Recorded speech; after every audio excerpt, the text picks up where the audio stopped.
Ma'am इंगसी बिना कांदी south बुराकता इंदु बुराई बिते ममा हांगबे ससरी ma'am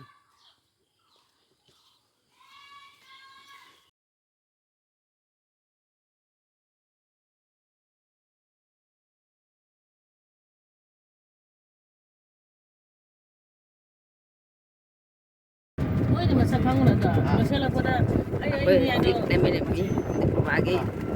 kita mau hantu pecet pergi nabi nak kait selim ya.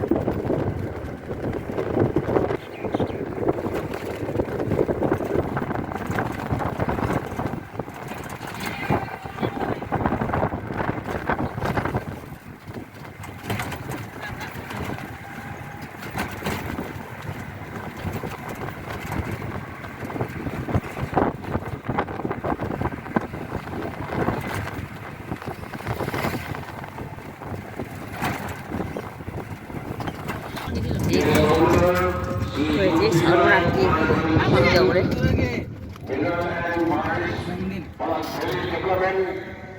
Department of Cooperação, matanda special guest wina Nelson Digni, Mutumina Singh Chairperson Manipur Development Council Assam, matanda Gopalawai Vice Chairman, Orange Tribe Development Council Assam. Aditya Kumar Singh, Mahamada Rajendra Murmi, Aruna, President of Assam Manipur Women's Maritime Coordination Committee, Ajit Suhoda, Thawazan, Sarasura, Advisor, Athawagi, Legal Tribunal, Manipur.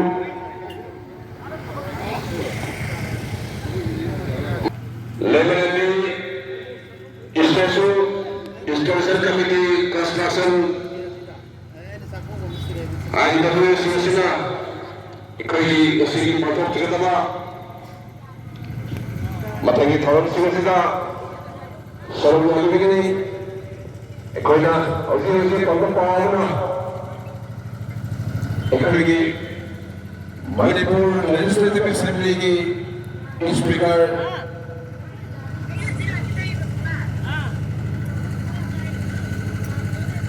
Direktur Pengelolaan ini, itu pergi berunda, pergi bersama sesuai dengan tunggal ini, marmaduna, mapanda lebih pak,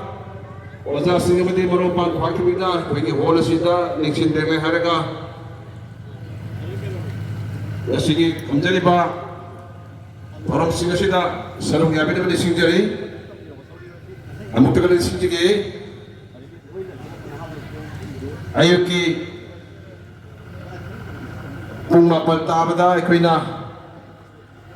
ina ke ba firal jikha chalabagi matungda mathangda thamjaliba nasigi thorap singasida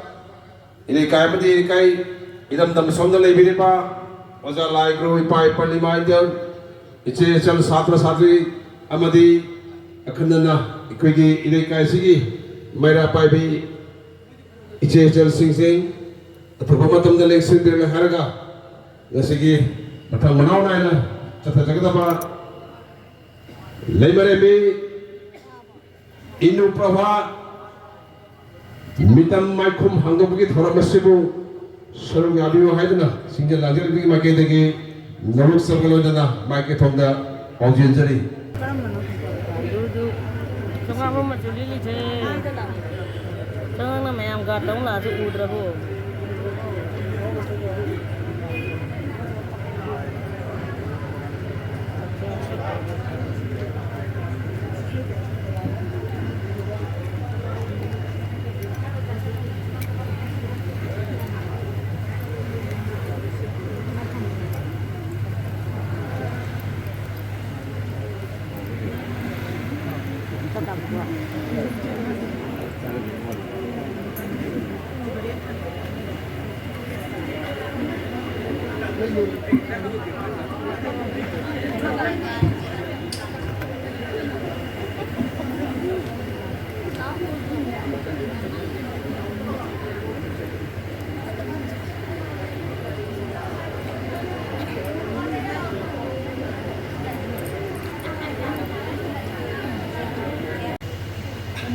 Inung Shora Tayrakle, Kobru Piruk Hanglakle, Sazik Waton Romlakle, Ningka Pambamaitayna, Kanla Lankung Yayrari, Saina Kundalet Diva, Yeknamayong Yariba, Maitay Pataw Yamusing, Pasi Sagay Kadaw, Haina Kumuli Rola.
mayamsu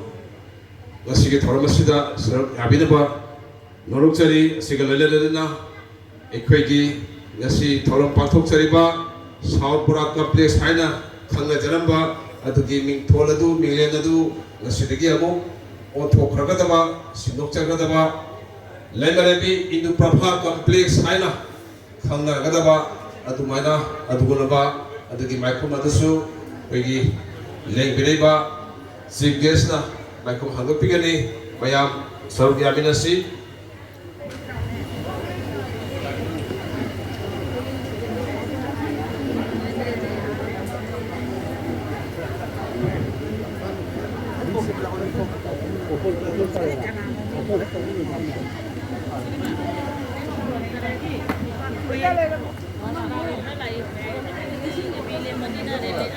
Norok Sabha Batanga Equina Taru Patuk Sariba, Sigi Mama Moktada Haibidi, Lambigi Chidaida, Tambiriba, Gari Masa Singh Amati, Car Singadu, no Ponu Chukta Kara Karaching Topiraga Tambigani, Amutana Singage, Sigi Toramasida, Saru Nabi Belengriba, Sinau Singh was all Ivory Singh, Singh, Adamada Pupiapa, in the Grepa, the school in the Timba, Car Singh, Timba Singado, Karakan Ponu Chukta Chikopiraga. Kami nak bersih tadi.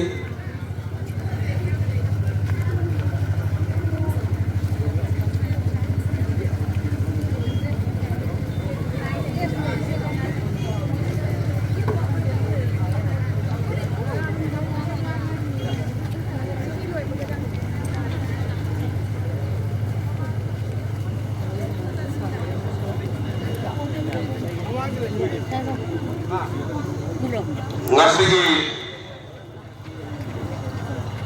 April tantra mga Kristokong lising ni kakot mga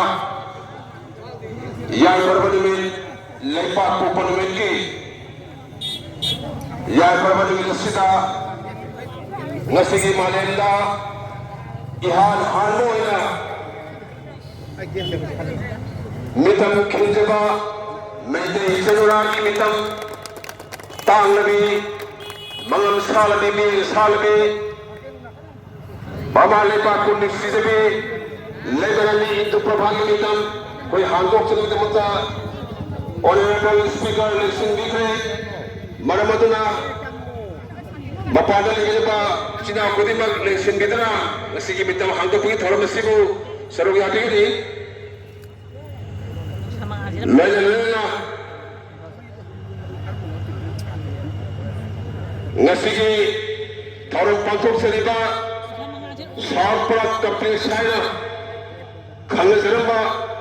ngasi South Block the places issue ngasi hydro koro ngasi sigi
Hello. Tampa Wangamlon Indu Prabha Maidingu Modusandra Amade Laimarimbe Konsam Sonu Anigi Mamomloi Wena In Kumza Lishingamaga Satet Marfuganifal the Taibang Kondarake Sakta Chuda Lam Yong Sankolabe Maza Ibe Mabu Mapai Bugo na Inkum Zali Singamaga Sanifan Supna Adida Matamadugi Kasalabaki Ningchau Krishna Sandra Narayan Hazaduna Sahi Ashimaki Sajibugita Trini Panba Yai Fariba Numita Numsirabi Mapam Lumdam Manipur Thadokuna Kasar Lumdamda Kondaki Amade Kasar Lebaki Laimarimbi Oiki Kusu Kumen Sai Taret Kutafa Haidana Miamna Kangariba Sugumlaba Awan Langaiba Matamda Kasar Lumdamgi Mapam Kayada Satuktuna Lairiba Ningtiam Masasing Amadi Maitei Atoma Kayabu Tasin Khomjin Jaduna Matamadugi British Indiabu Misang Khomduna Mangluraba Manipurgi Ning Tamba Abuk Hanjil Handuna Iramdam Asibu Iramdam Manipurbo Minai Yoling Dagi Tadat Pada Asungpa Todang Lokibi Adugum Laba Tonga Fadabi Maitei Sanu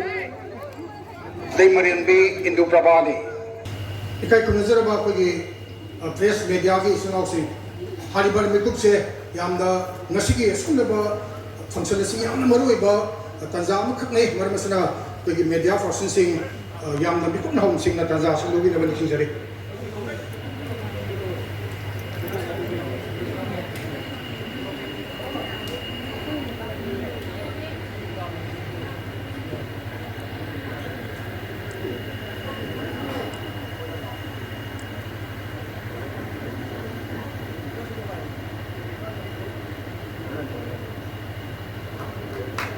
Mayam saya ki aku tak buat apa macam ini nama jadi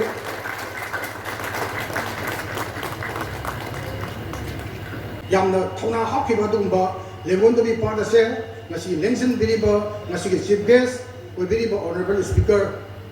Sri Thokchong Saijabata Singaki Lamsing Makada ꯑꯩꯈꯣꯏ ꯃꯅꯤꯄꯨꯔꯗꯒꯤ ꯂꯩꯔꯤꯕ ꯃꯤꯄꯨꯝ ꯈꯨꯗꯤꯡꯃꯛꯀ ꯂꯣꯏꯅꯅ ꯑꯃꯗꯤ ꯀꯁꯥꯔ ꯂꯝꯗꯝꯗ ꯂꯩꯔꯤꯕ ꯑꯍꯜ ꯂꯃꯟ ꯏꯃꯥ ꯏꯕꯦꯜ ꯄꯨꯝꯅꯃꯛꯀ ꯂꯣꯏꯅꯅ ꯑꯣꯅꯔꯦꯕꯜ ꯁ꯭ꯄꯤꯀꯔꯒꯤ ꯑꯆꯧꯕ ꯂꯝꯖꯤꯡ ꯂꯝꯄꯥꯛ ꯃꯈꯥꯗ ꯁꯨꯡꯁꯣꯏ ꯁꯣꯏꯗꯅ ꯂꯦꯡꯉꯣꯟꯗꯕꯤ ꯄꯥꯠꯁꯦ ꯑꯩꯈꯣꯏꯅ ꯀꯟꯕ ꯉꯝꯂꯒꯅꯤ ꯑꯗꯨꯒ ꯇꯨꯡꯒꯤ ꯃꯤꯔꯣꯜꯗ ꯁꯤꯟꯅꯕ ꯉꯝꯒꯅꯤ ꯐꯝꯐꯝ ꯂꯥꯡꯗꯒꯤ ꯂꯦꯡꯈꯠꯄꯤꯔꯒ ꯈꯨꯕꯥꯛ ꯄꯨꯝꯅꯃꯛ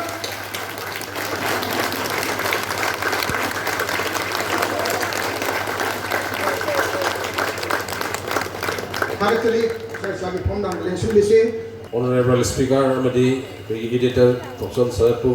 sinja lagir magedigi ngam khilidna ikai konbu chabolena agasari aya balojeraga ekoi mayamgi salen phamilagi thoramasi ekoi pathok sege ꯑꯩꯈꯣꯏ ꯍꯧꯖꯤꯛ ꯏꯟꯗꯨ ꯄ꯭ꯔꯚꯥ ꯃꯤꯇꯝ ꯍꯥꯡꯗꯣꯛꯄꯗꯒꯤ ꯌꯨꯝꯗ ꯍꯜꯂꯦ ꯃꯅꯤꯄꯨꯔꯒꯤ ꯃꯤꯅꯤꯁꯇꯔ ꯂꯥꯛꯄꯩ ꯒꯥꯔꯤ ꯂꯣꯏ ꯆꯠꯍꯜꯂꯦ ꯑꯩꯈꯣꯏ ꯍꯧꯖꯤꯛ ꯏꯟꯗꯨ ꯄ꯭ꯔꯚꯥ ꯃꯤꯇꯝ ꯂꯥꯏꯐꯝ ꯍꯥꯡꯗꯣꯛꯄꯗꯒꯤ ꯍꯜꯂꯛꯇꯨꯅ ꯒꯥꯔꯤꯗ ꯆꯠꯂꯤ ꯌꯨꯝꯗ